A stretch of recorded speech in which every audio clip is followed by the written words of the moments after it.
In the news, President Muhammadu Buhari tasked Nigerians to entrench ethnic and religious tolerance in their domains to foster peace and unity in the country. Joint Admissions Matriculation Board (JAMB) will digitize all its communications from January 1, 2023. Egyptian Foreign Minister SAMEH SHOUKRY elected president of the Conference of Parties 27 Core 27. And RUNE stuns DJOKOVIC to claim maiden Masters title, just as SWIATEK knocked out in semi-finals by ARYNA's SABALENKA in the WTA finals. This is MLC TV News Hour, reaching live from the city of LOKOJA, the Confluence State of Nigeria. I am Jane Balagbubu. The President, Muhammadu Buhari, has tasked Nigerians to entrench ethnic and religious tolerance in their domains to foster peace and unity in the country. Following the spate of insecurity confronting the nation, Buhari gave the charge on Sunday at the end of a two-day official visit to Nasarawa State for an inspection of the ongoing construction works at the Agricultural Machinery and Equipment Development Institute, Lafia. The president, who was represented by his chief of staff, Ibrahim Gambari, said the federal government decided to build the Ahmadi Lafia because of its commitment to the development of agriculture and to guarantee food security across the nation. He expressed confidence that the Agricultural Institute, which is being built by the National Agency for Science and Engineering Infrastructure, will in no distant time emerge as a center of excellence which would enable Nigeria to become a hub for agro-allied technologies. He said he's urging all Nigerians to always tolerate each other, embrace one another, and work towards the peace, unity, and development of the country. They should entrench ethnic and religious tolerance so as to achieve a common goal of making the country great. The president's representative, Gambari, was bestowed with the traditional title of Zana Yawu Dima of Lafian Bare Bari, meaning the defender of the dynasty by the Emir of Lafia, Justice Sidi Bage. Earlier in his welcome address, the executive vice chairman of Naseni Sani Haruna said the establishment of Ahmadi Lafia was one of the 6 Ahmadis approved by Buhari in 2021 to guarantee food security in the country. He added that Ahmadi Lafia will ensure the use of modern tools and equipment for mechanized agriculture and technology for food processing, food preservation, application of food availability, and artificial intelligence for efficient multi-crop seasons. While expressing gratitude to Buhari, his chief of staff, Gambari, Governor Abdullahi Sule, and the Emir of Lafia, retired Justice Sidi Bage, for their efforts towards ensuring food security in Nasarawa State and the country at large. The Naseni's executive vice chairman said the needed machines in the Ahmadi Lafia will soon be available and the institute will be inaugurated in January 2023. KOGI State Chapter of the International Federation of Women Lawyers, FIDA, Nigeria, has been commended for living up to expectations in the discharge of her duties. The state's Chief Justice, Justice Josiah Majebi, gave the commendation at the opening ceremony of the 2022 FIDA Week, an annual general meeting at the Nigeria Bar Association House, LOKOJA. Justice Majebi said the state chapter of FIDA deserves accolades from all quarters in view of their performances so far, calling on the executives and all members of the body to sustain such efforts. Our reporter has more. The non-governmental and non-profit-making organization, International Federation of Women Lawyers, FIDA, was established to enhance and promote the welfare of women and children, realizing that their well-being depends on the happiness of the home and strength of the society. The acting state chief judge, Justice Majebi, pointed out that the organization has been winning the war of violence against women, girls and children, noting that they have also been consistent in ensuring the rights and privileges of people are protected. I wish to recognize the good work the state branch of FIDA this morning carried out for all these years. I have, over the years, assessed the performance of the KOGI state branch of FIDA. vis-a-vis her mandate, which is to promote, protect, and preserve women's, children's rights, interest, and well-being. And my conclusion is that this chapter has performed credibly well, worthy of commendation and emulation.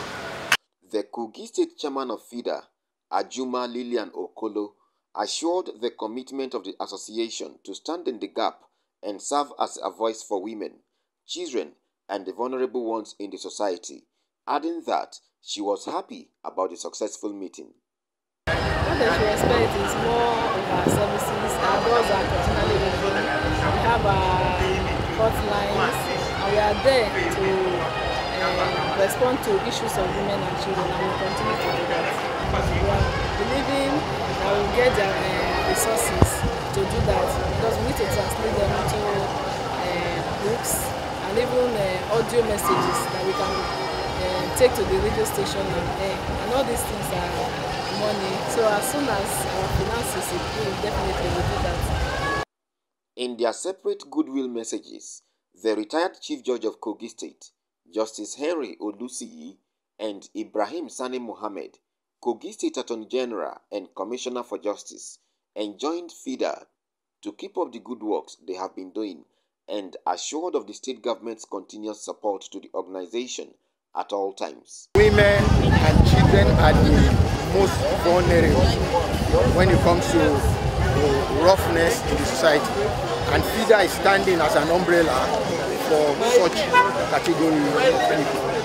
And especially Kogi State FIDA are doing great work to make sure that children and women, in fact the less privileged in the society, are not forgotten. That whenever they have a challenge, there is a society that takes care of them. They itemized a number of things that they wanted support in the system. I have noted, and I will convey it to government, and I can assure you, in its usual characteristics manner, government will look at it and see the one that will resume immediately. The chairperson of Kogi NGO Network, Congonet, Idris Ozovehe Muraina, representatives of female law students from the Salem University, LOKOJA, and prospective law students from Baptist High School, LOKOJA, appreciated FIDA for organizing the event, saying that it served as enlightenment to all participants. FIDA has been doing very well.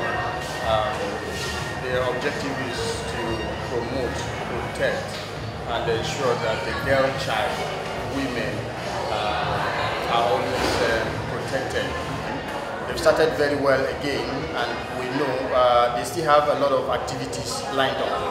So we know they are going to continue to do great, and we encourage them to continue to partner with all relevant agencies to provide support for women and children. We are here to appreciate and thank the Kogi State government and also the FIDA Kogi State chapter for inviting us for the FIDA week. Here to thank FIDA for inviting us. Really appreciate. We see a lot of what they are doing. We hear a lot about it, and I am glad to say I came for this meeting. The Kogi FIDA branch promised to remain a voice for the voiceless in the days ahead and calls for more collaboration with other bodies and individuals with the interest of humanity at heart. Joshua Adinoy, reporting for MLC TV. The Vehicle Inspection Officer VIO has called on the federal government to accord more attention to their welfare in view of the enormous services they render to the citizens of the country. National Chairman, Conference of Directors, Chief Road Traffic Officers VIOs of the Federation, Engineer Paul Bepe, made the call at the 3 days National Conference of Directors, Chief Road Traffic Officers VIOs of the Federation 2022 Annual Conference held in LOKOJA, Kogi State Capital. Pepe decried the underfunding of VIO by the government despite their relentless efforts and called for increase and better consideration for officers of VIO across the country. whom he said are always on the roads doing their jobs at all times. Our reporter has more. The VIOS National Chairman said for equity and justice, and to also boost the morale of officers, he advocates the government to consider increasing wages and improving the welfare package for the officers. Everybody should do what's supposed to do properly so that we can drive this mission forward. All the emphasis should be on safety. And with the use of technology, we can use it to have enough safety, to have enough security, even the revenue will be properly harnessed. Because as you are aware, so long as there is hunger, people are bound to be tempted when this money is collected by hand. So with technology, you don't see the money, just do your work. At the end of it, you properly paid. And we are crying that government should look into the services of vehicle inspection officers. If they're properly paid, they shouldn't be the same thing like a regular civil servant because people are subject to something. We don't have public holidays. The laws that establish VIO says, including public holidays, you don't have rest. So why should the salary be the same with a regular civil servant who goes to work and close by 4? When the road is closed, when there's an accident, they call the VIO. When there's traffic, they call the VIO. So they do things, do odd jobs, but only do meaning this. Even the laws, most states don't even have the laws to govern them. So states have only 3 or 4 VIOs.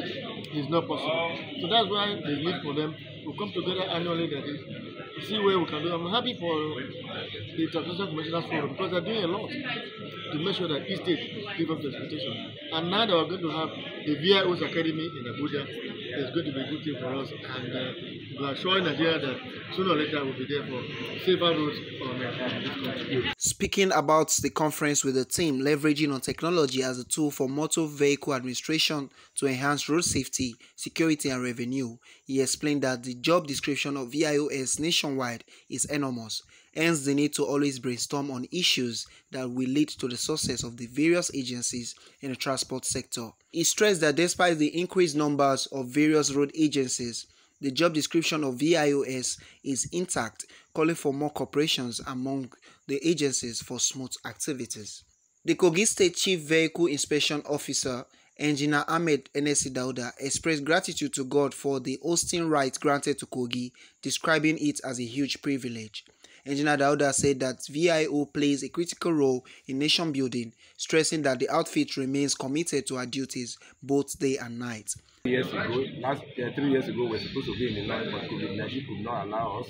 Then next year it was FCT. We attended, and we have been looking for opportunity to also have a name of this conference in our state, and that was why we made the preparation to ensure that we contested for giving the hosting right, and we were granted in FCT after the last year's conference. And immediately after the conference, it was announced that Kogi will be hosting the 2022. Today we are here. We want to thank His Excellency for giving us the opportunity.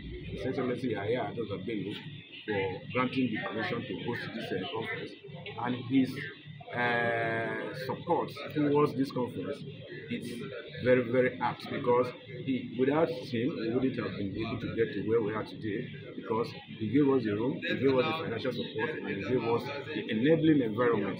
So today we are doing the conference because we also prepared, because the LOC for this conference was set by the national conference, and the North Central States forms the LOC, while I am the chairman of the LOC.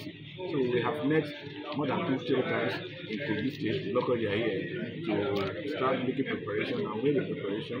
And the preparation is yielding fruit and is yielding interest now. I can see that the conference is going very smoothly.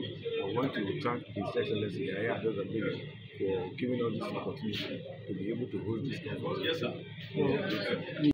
The Kogi State Commissioner for Transportation, Baron Okole, expressed the commitment of the state government to ensuring that VIO in the state is fully equipped with modern technology. Okole, who was represented by the Director Administration of the Ministry, Olunde Shegumelo, said the use of technology will prevent and reduce the number of road-related accidents and improve safety on the roads. Roadworthy. So when people who are doing this marvelous job come together to brainstorm on way forward, I think it's a good thing. Yeah. Not only for this state, but the whole country, because it will ensure that there is sanity on our roads, there is security and safety as well. Last year, myself and the then permanent secretary, now retired, Mr. Jibril Okeme, went to Lagos. Before then, a team of officers was also sent to Lagos and even Anambra State to understudy their own system. So when we got to Lagos, we realized there are a lot of things we can do. So it is our plan to empower and equip our officers for better performance. Directors and officers from various agencies in the transport sector trooped to the Riverton Hotel LOKOJA to attend a conference that is aimed at brainstorming on issues pertaining to the agencies in the transportation sector and charting a way forward.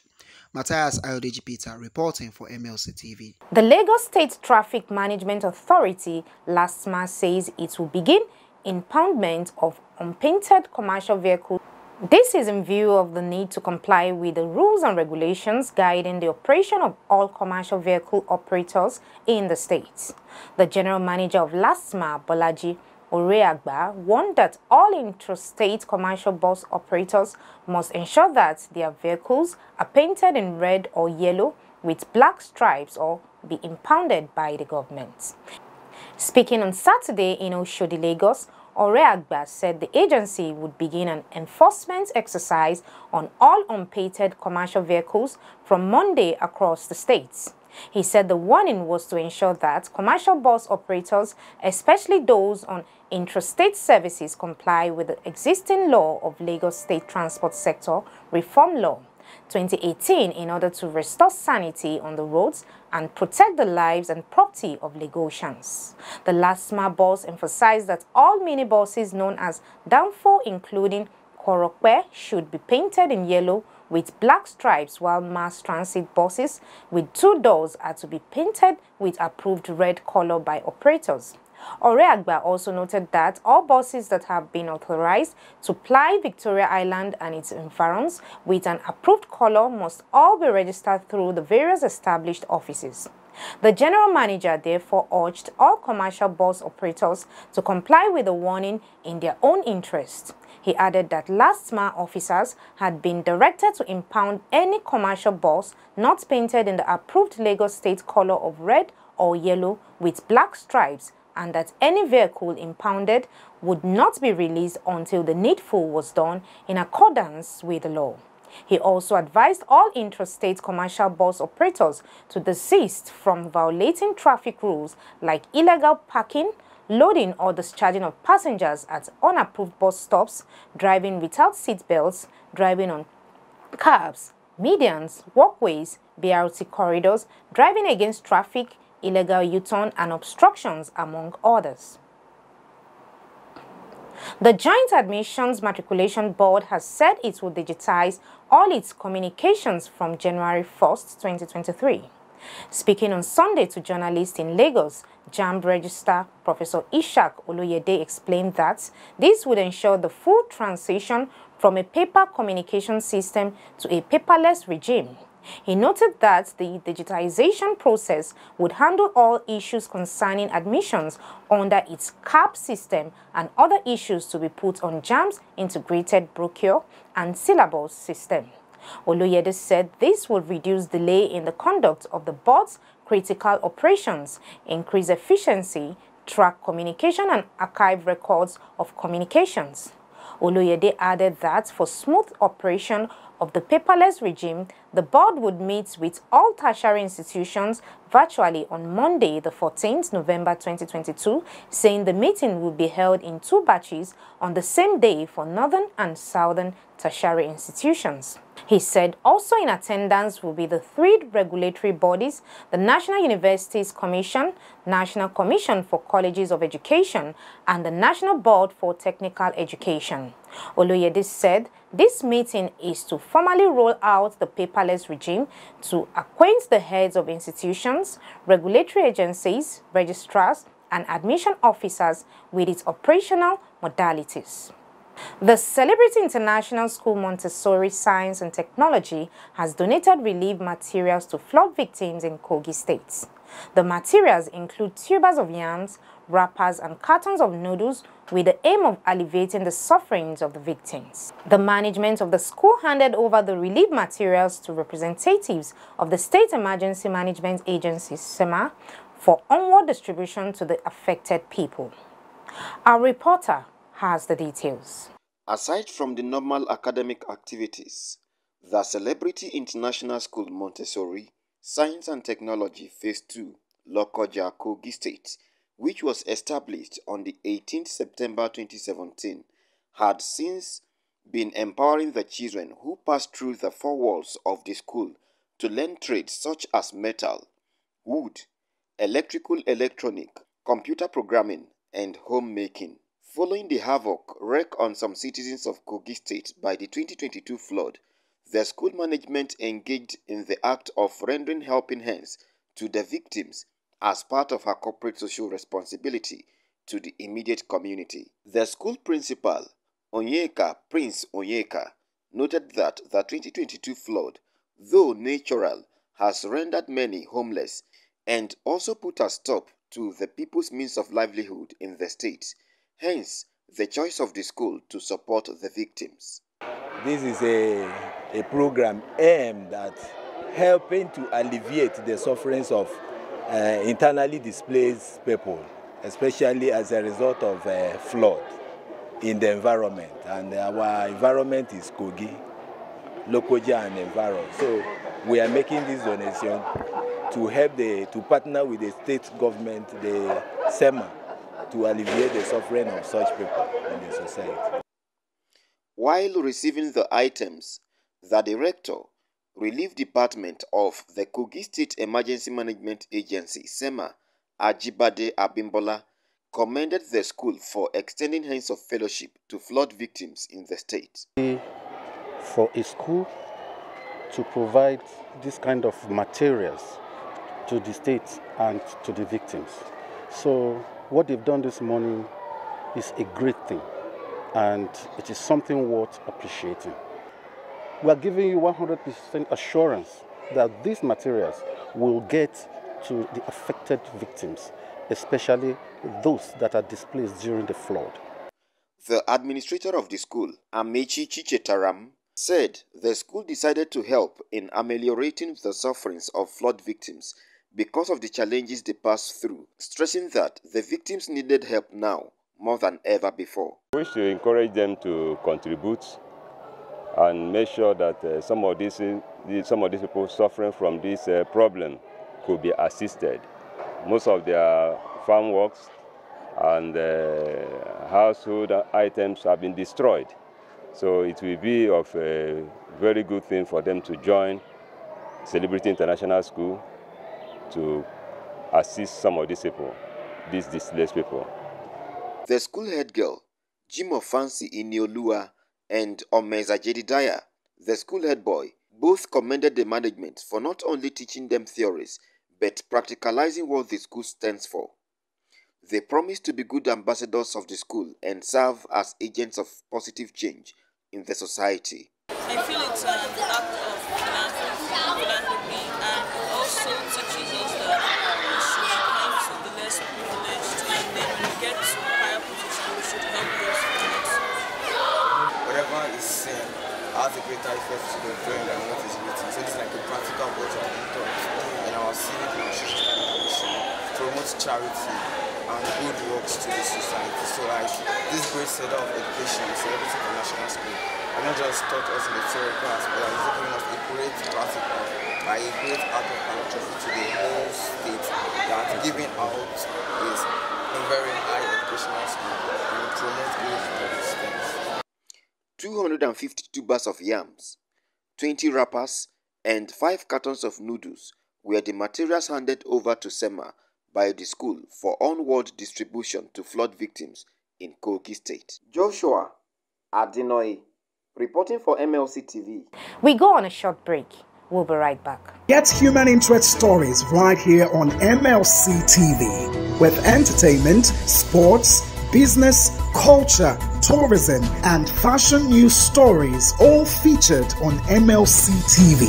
Not forgetting political and current affairs news, state and federal government and people's matters will be discussed regularly on MLC TV. MLC TV, your one-stop online destination for unbiased, accurate news, entrepreneur ideas, and youth matters to the rest of the world. MLC TV, reaching everywhere, informing everyone. Welcome back. Now on politics.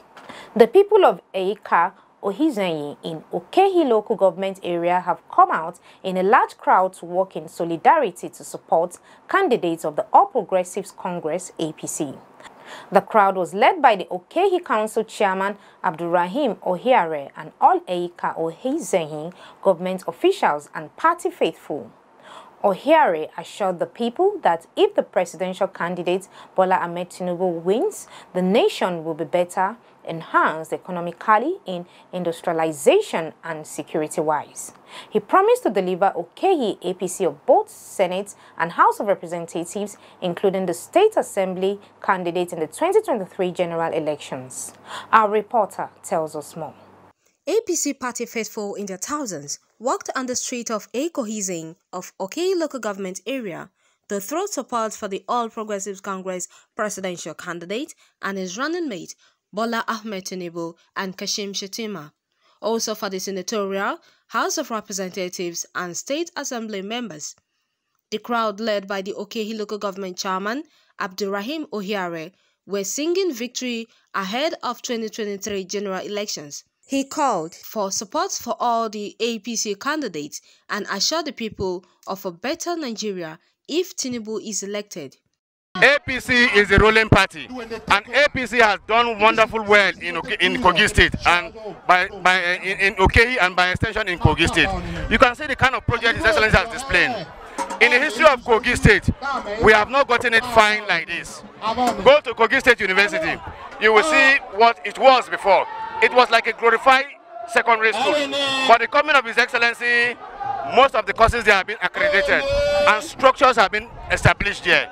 We have one of the newest and the best growing university in Nigeria, Kogi State Complex University of Science and Technology.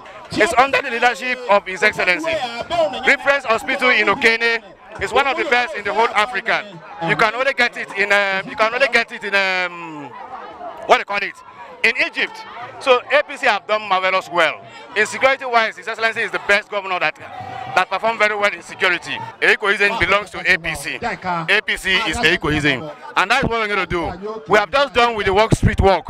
What we are doing about here is to empower some old women. Okehi local government chairman denied the rumor that his government stopped PDP to carry out their activities. You see, the social media has bastardized the ethics of journalism. Anybody can stay in his house and pick phones and write rubbish on the social media. Gone are those days where news were being screened before the coming of social media. Okehi local government has never stopped any political party. If you can remember, the first walk street they did in Hebraland was in Ihima. In Ihima, PDP did walk street, and even they used all kind of insultive language to the person of the office of the governor. But nobody attacked them, nobody disturbed them. About 4 days ago, the big board of our candidate, Honorable Shaibu, in Oboroke, was torn away. Nobody take law into their hand. I have never asked anybody not to do his political. It is not about fighting. It's about bringing your people out. What have you done? Let PDP come and tell the people of Okehi and the people of Ibraland what have they done. Is it the corruption they did for 16 years? Our roads were not good. Our hospitals were not good. They took money away. This EIKA road was awarded to PDP. They do not do it with 4 billion during the government of Wada and the Prime Minister. So what are PDP talking about? We are not disturbing anybody, but nobody has the freedom of violence. Nobody should take the name of the governor and take it for granted. We will not accept that. So we are not disturbing them. Last week, PDP were doing ward meeting in Ihima, in EIKA, in Opangede. So it's a free run. Let them come, tell us what we're going to do, and we're going to tell them what we're going to do, like we're saying it here now. Candidates of the party promised to deliver if elected. We are going to represent Okehi people like we are with them at the grassroots. So we are going to bring dividends of democracy to Okehi people, good legislative, we are going to pass good law, we are going to follow up, sponsor good motion that everybody in the constituency, my local government, which is Okehi, the state and the country at large will benefit from. and I have been in the public domain for a long time. So I cannot go to the house and be swallowed there. I am going to be very active and be able to talk. I don't want to agree with you that they find it difficult to move motions. Some of them have tried their best, but I want to tell you that I'm going to surpass whatever they have done. I cannot be silenced. My people know that, and that is why they are giving me maximum support. They advised all KOGI citizens to vote for APC. Others testified that with antecedents of APC KOGI central candidate, they will deliver the dividends of democracy. There are lots to expect from Engineer Abubakar Ohere. In short, he is a man of achievement. His name is called empowerment. He's a man that knows the pain of the people even before you tell him. Being looking at you alone, he knows what he's supposed to do to you. He's a man that understands the politics of the land. Engineer Abubakar Ohere is not just a leader, but a leader with listening ears, a leader with golden heart, a leader with an unprecedented record of achievement. His own record of achievement is already speaking for him. You can see how easy people are accepting him. It's not just because he's a spiritual politician, but because he has built himself infrastructurally. The two offices that he held recently, everybody has felt the dividend of democracy from those offices. Even that is a quan wajin on I should better on your no especially it's okay. Yabedo deliver. Report filed by Abdulmutalib Dauda. I am Khadijat Muhammad, reporting for MLC TV. Now on foreign. Egyptian Foreign Minister SAMEH SHOUKRY has been elected President of the Conference of Parties 27 of the United Nations Framework Convention on Climate Change. SHOUKRY was elected by the parties during the opening plenary on Sunday in the city of Sharm el-Sheikh, Egypt. COP27 began in the Egyptian city on Sunday and would last until November 18, where issues bordering on how to address the impact of climate change take a front burner. In his address after the election, the newly elected president called on countries to show faith in multilateralism over the next 2 weeks as they negotiate to deliver on the goals of the Climate Convention and the Paris Agreement. He acknowledged the challenging economic and geopolitical factors, but noted, however, that external circumstances should not be allowed to negatively affect the negotiating process. The president added that as a COP hosted in Africa, it must consider the needs of the developing countries and ensure climate justice through availing the appropriate finance and other means of implementation. This, he said, was necessary as African countries were the most affected by climate change.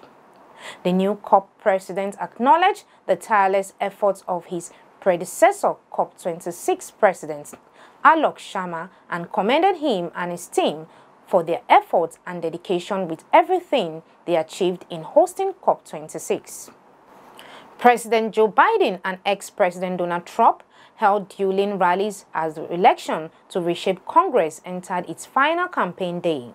Biden and Trump made their last-minute pleas to voters in New York and Florida, respectively. Momentum has shifted recently towards Republicans who are trying to wrestle both chambers from Democratic control. They are favorites to win control of the House of Representatives, but the Senate is a toss-up, polling suggests. Winning one chamber would severely hinder President Biden's legislative agenda. With the campaign in its final day on Monday, his party is braced for losses even in parts of the country where Democrats usually do well. He spoke at a rally in New York on Sunday to support Governor Kathy Hochul, who is fending off an unexpectedly stiff challenge from Trump-backed Republican candidate Liz Zeldin. She has received last-minute help from some Democratic star names: former President Bill Clinton, Vice President Kamala Harris, and former Secretary of State Hillary Clinton. In his speech, Biden called the election an inflection point that will determine the next 20 years. He told voters at Sarah Lawrence College that they are choosing between two fundamentally different visions of America. Meanwhile, his predecessor in the White House, Trump, was in Miami, where he spoke for over an hour, hammering Democrats for leading the country towards communism. Trump also continued to hint that he may run for president again in 2024, telling voters to stay tuned for his rally on Monday in Ohio. Over 40 million voters have already been cast during the early voting period so far, experts say, overtaking the total number of early votes in 2018. The Tanzanian passenger plane that crashed on Sunday claimed 19 lives as of the time of filing this report, while 24 survivors were rescued. This was confirmed by Precision Air in a statement issued shortly after the crash, which had been blamed on bad weather. Precision Air regrets to confirm that 19 fatalities and 24 survivors have been reported by the emergency services at the scene of the accident involving PW494, which crashed at Lake Victoria in Bukoba, the airline said. This was also corroborated by the country's Prime Minister Kassim Majaliwa, who told reporters all Tanzanians join him in mourning these 19 people who have lost their lives. Precision Air, Tanzania's largest privately owned airline, said it had dispatched rescuers to the scene. Speaking to Al Jazeera from Dar es Salaam, journalist Faraji Saidi said emergency services were at the scene. According to the police commander in Bukoba, the plane crashed due to bad weather fog. It is raining around that area. Rescue efforts are still ongoing. The airline has worked in Tanzania for so long and has had no crashes, Saidi said. Bukoba Airport is on the shores of Lake Victoria, Africa's largest lake. Rescue boats were deployed and emergency workers continue to rescue other passengers trapped on the plane. Tanzania President Samia Suluhu Hassan called for calm during the rescue operation. Let's join Jonah Malik for the sports update.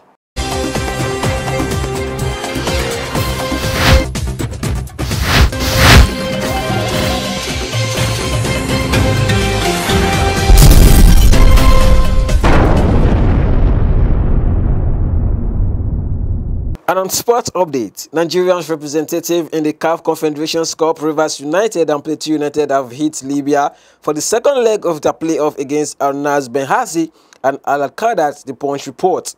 MPFL champions Rivers United departed via Cairo, Egypt, and connected another flight to Libya's second most populous city, Benghazi, where their opponents are based. Benghazi, Libya in a bit, but first, a brief stopover in Cairo, Egypt, the club tweeted on Sunday afternoon. Plateau United departed via Doha, Qatar, before reconnecting another flight to Libya, after which they will move to the city of Beida, where Al-Qadat will host them. Both clubs take huge first leg win into the ties as River United drew both Al-Nas 5-0 last Wednesday in Port Harcourt, just as Plateau United hammered Al-Qadat 4-1 in Abuja.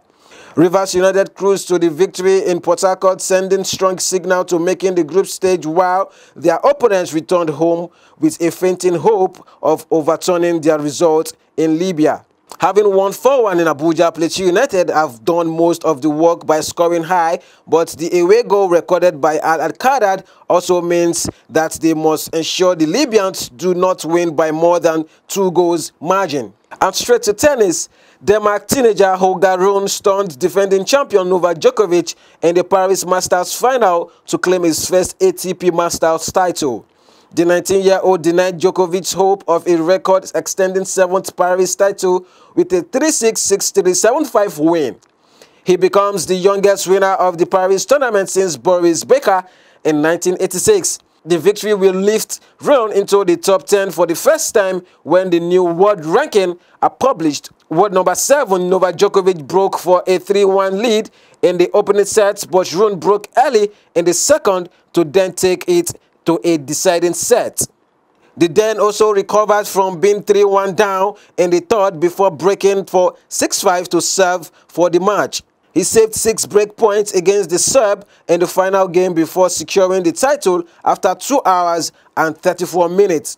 As well as Novak Djokovic, RUNE beat 4 top 10 players in Herbert Alcaraz, Andrei Rublev, Carlos Alcaraz and Felix Auger-Aliassime en route to the final. In the men's doubles final in Paris, Great Britain Niels Skupski and his Dutch partner Wesley Koolhof claimed a 7-6, 6-4 victory over Ivan Dodig and Austin Krajicek. It is their 7th title of the season and means they end the year as the world #1 doubles pair.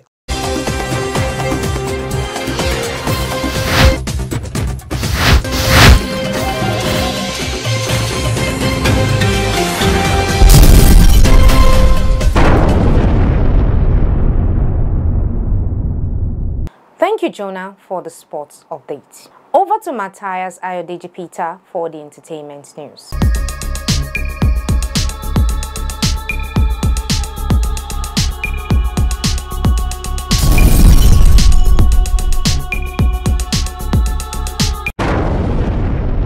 On our entertainment news, the government of Senegal has accepted an undertaking to host the 8th edition of the All-African Music Awards, AFRIMA, at a joint world media conference, host country unveiling held at the Hotel King Fahad Royal Palace in Dakar, Senegal on Friday, November 4th, 2022.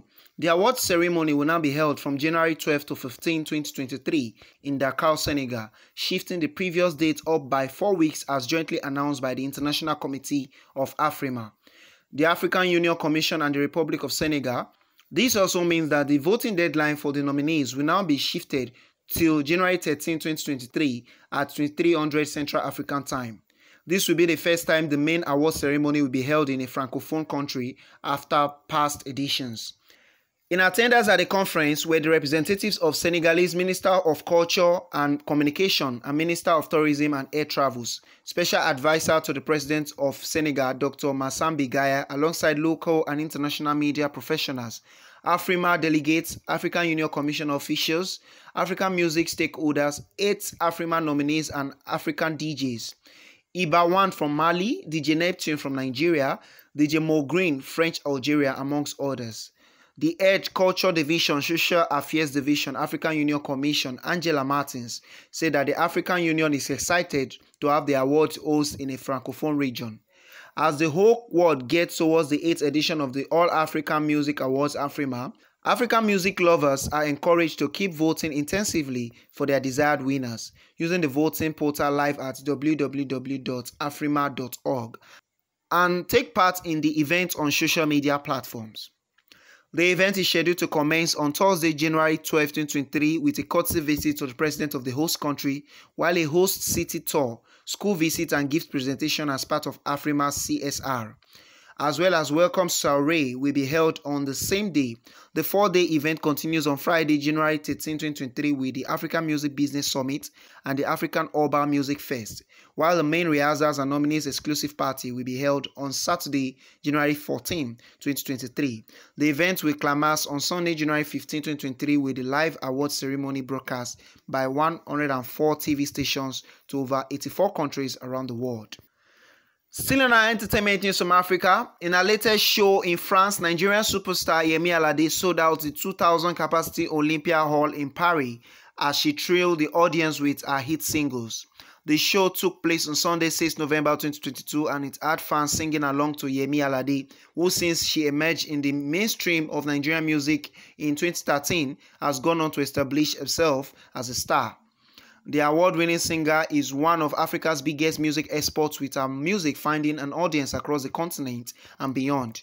Yemi Alade's latest show is not her first exploit in France. In 2017, she performed at the Le Trianon in Paris during a successful tour of Europe. While Yemi Alade might have lost her grip on Nigerian listeners, her music still enjoys wide patronage across Africa and also internationally, where she has established herself as Mama Africa. And that is all on entertainment news today. My name is Matthias Ayodeji Peter, reporting for MLC TV.